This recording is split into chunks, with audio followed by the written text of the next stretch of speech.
Welcome to the Woodpreneur Podcast, the best podcast for the business and marketing side of the sawmill, lumber, and wood industry. What's a woodpreneur? If you have a business where you make money as a woodworker, sawmill owner, selling slabs, or a content creator, then you're a woodpreneur. My name's Steve Larosiliere, and I started Woodpreneur Life, Acres of Timber, and the Woodpreneur Podcast just for makers, wood entrepreneurs, and small business owners just like you. We're on a mission to empower thousands of wood businesses to grow sustainably and put out great products. Each week, I interview makers, sawyers, content creators, and 6- and 7-figure entrepreneurs that know the wood industry inside and out. With topics covering everything from the urban lumber movement, sustainable sourcing and design, we'll discuss the ins and outs of how to grow, monetize, and fully immerse yourself in the woodpreneur lifestyle. If you're a hobbyist, a full-time wood business owner, part-time entrepreneur who wants to become a content creator, or quit your day job to pursue your dreams, the Woodpreneur Podcast is just for you. Thanks so much for listening. Now enjoy this episode. Hey, today's episode is brought to you by Woodpreneur Life. We are the premier business, blog, and media channel for all things wood-related, lumber, sawmill. If you want to learn how to grow your wood business and you want to learn and connect with the wood community, check out woodpreneurlife.com. Hey everybody, it's Steve, and welcome back to a brand new episode of the Woodpreneur Podcast. Hope you're doing well. This is the very first podcast episode of 2022, episode 193, I believe. We've had a lot of podcasts. So listen, I want to talk to you because I just got off a call with some of my Woodpreneur mentorship students and my Woodpreneur mastermind.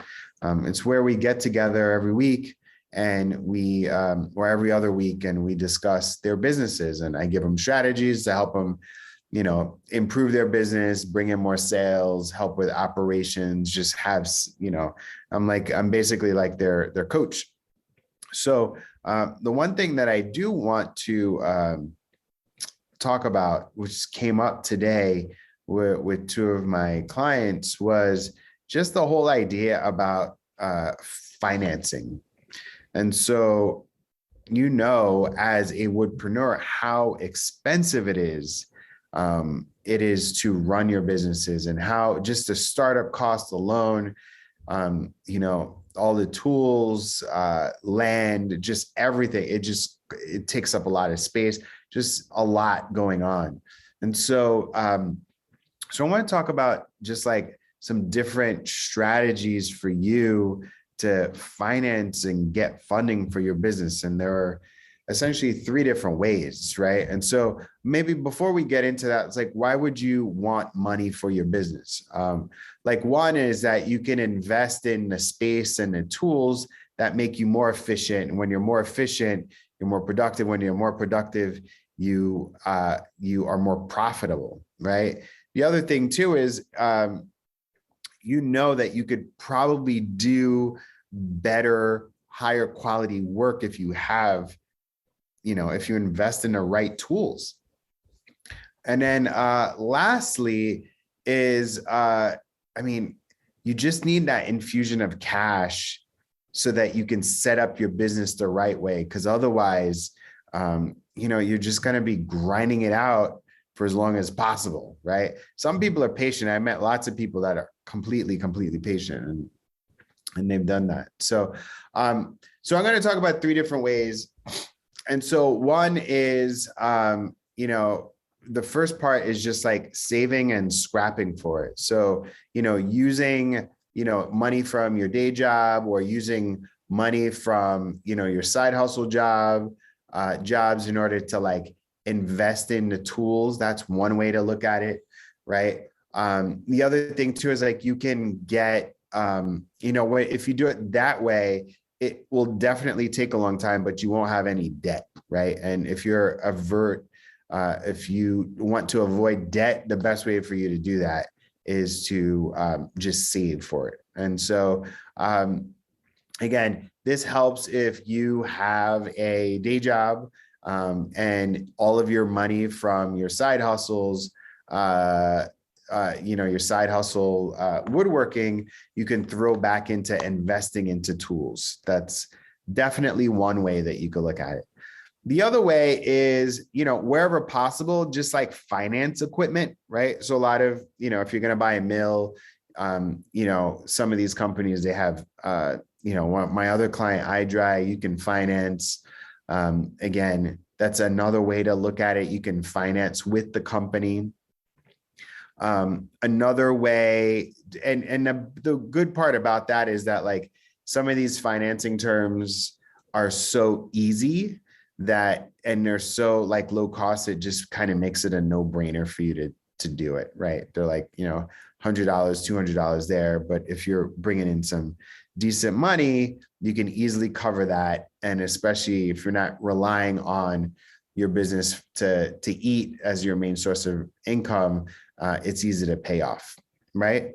But only reserve those for like the big ticket items, the big ticket equipment that will definitely increase your productivity. Just don't do it for small things, right? Rather save for those or use profits from your existing business. The next way for you to get money, and I just told a client this today, was, he operates a sawmill. And so it's the middle of winter right now.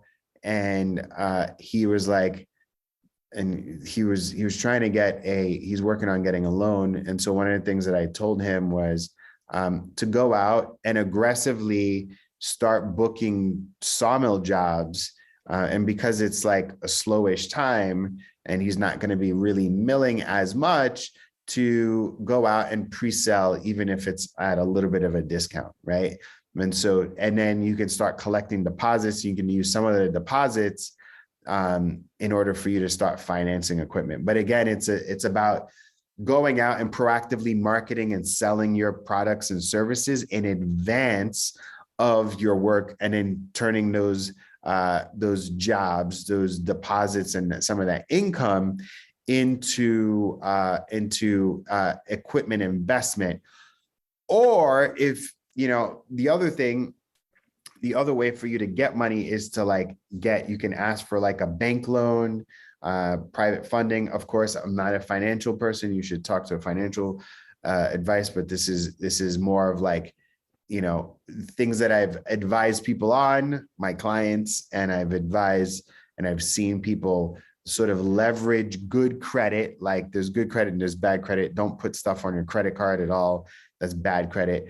But credit from a bank, like a loan from a bank. There's also private funding. There's also investors, right? So I have other client that that uses investors, and then there's state grants. So I'll go over a little bit of each. So again, private funding, bank loans. You can get a loan from a bank. Oftentimes they're going to need for you to put together a business plan. And once you put together a business plan, what goes into it is like an overview of your business. They most likely want to see a website. They want to see Facebook, Google reviews. They want to see your projections. They want to see who your target audience is. They also want to see what your mission, your vision, your values, these are all things that I teach my clients on how to do. The other thing is you want to see letters of intent.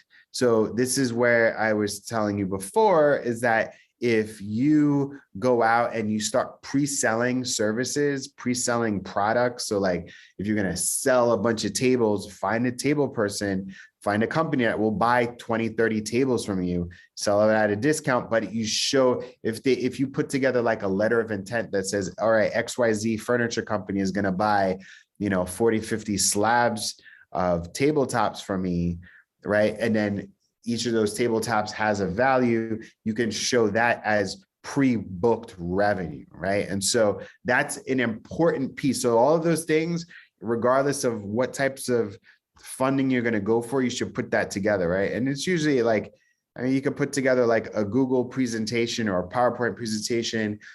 Make sure you have your picture, you have your logo, your family history, right? Like why you got into the wood industry, like what you're passionate about, customer reviews, right? Like all you want to make it so easy for somebody to say yes, right? And then, so that was if you want to get a bank loan. And then you could take that same thing and you could seek an investor, right? Give somebody some equity or some profit sharing. I have another client, he's got a private investor that is invested in their company, help them finance some equipment, and they get some equity in their company.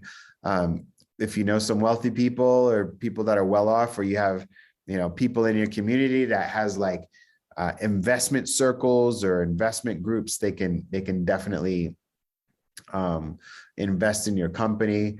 And then the last thing, which is like the secret sauce, and I feel like I've mentioned this before, I've had other clients, this was Josh Clark-Weiss from Full Circle. We talked about state and government grants. So this is probably a very probably one of the most important parts. So every state has like Department of Environmental Conservation or a like DNR, Department of Natural Resource. So what you need to do is look them up and form a relationship with them, right? Before you do that, I want you to join the Urban Wood Network and become part of the growing urban lumber movement.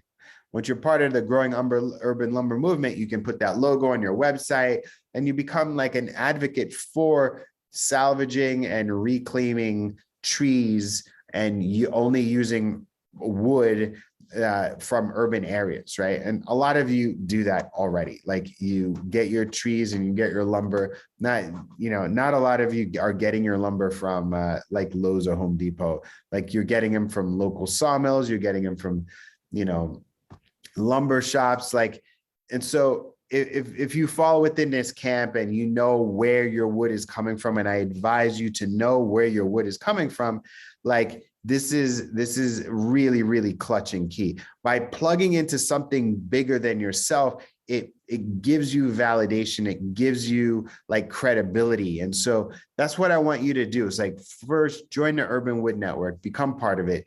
There's a whole thing about like being able to, they're going to start adding standards for urban lumber, which will be great for the whole industry.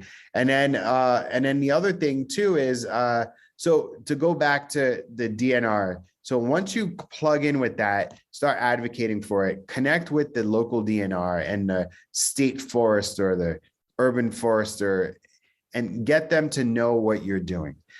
A lot of these places have grants, and they can give grants from 5, 10 up to millions of dollars, depending on your state. California, they really buy into, giving grants for sawmills and because here's the pitch. The pitch is you're reclaiming wood and salvaging wood that would have otherwise ended up in a landfill, chipped up, mulched up. So now you're repurposing this wood at its highest form and creating jobs, creating economies, and creating timeless pieces that capture the carbon so that it doesn't get, you're sequestering the carbon that if you were to throw it in a landfill or mulch it up, whatever, it would cause greenhouse gases, right? So like, that's what you're doing is bigger than just making slabs and selling tables, right? Like you're connecting to something that's even bigger than yourself. And so that has a value proposition. That totally has and so listen, look, a state, right? Let's say if you're at a state, I'm in Illinois. If you're in the state of Illinois, right? The state of Illinois, they spend X amount of dollars a year, like dealing with trees and forests and like mulching them up and chipping them up and like, so, but like if you could, and they spend a lot of money to do that. If you tell them, look, I'm going to take these trees, I'm going to work with the sawyer, I am a sawyer, and I'm going to repurpose them. Now these trees have value, and I'm now going to use them for projects, and it has money attached to them, right? Like jobs, taxes, income, for businesses. So that's the pitch. That's the pitch. You just need to really, really, really kind of become friendly with the state forester or the DNR or the environment. It's like just search your state and then DNR and then look for urban wood. There's a whole movement out there. And, if you end up following through and you get some money, just let me know. So I don't even want to cut. I just want to know that you took action on this. My clients have taken action so far. Four clients have done this. I have 2 more that are in the process, but take action. Literally, there's money out there. There's and some of these people have used the funds to buy kilns, to buy sawmills, to make investments and get warehouse space. It's there, it's totally there. So if it's not a grant that's basically free money, then it's a low cost loan, which would be cheaper than a bank. Anyway, I hope you found that super useful. We'll title this "How to Finance Your Wood Business," right? And I hope you like it. And we're gonna do some stuff this year. We're gonna do a lot of great things. I'm excited to work with you all. All right, Happy New Year. Take care. Thanks for checking out the latest episode of the Woodpreneur Podcast. If you found value and love what you listened to, please subscribe, rate, and review so that more people can learn about our mission and vision. Lastly, join our community, the Woodpreneur Membership Community. It's a marketing and training program to help you market and build your wood business past 6 figures. Give it a test and apply what you learned to your business.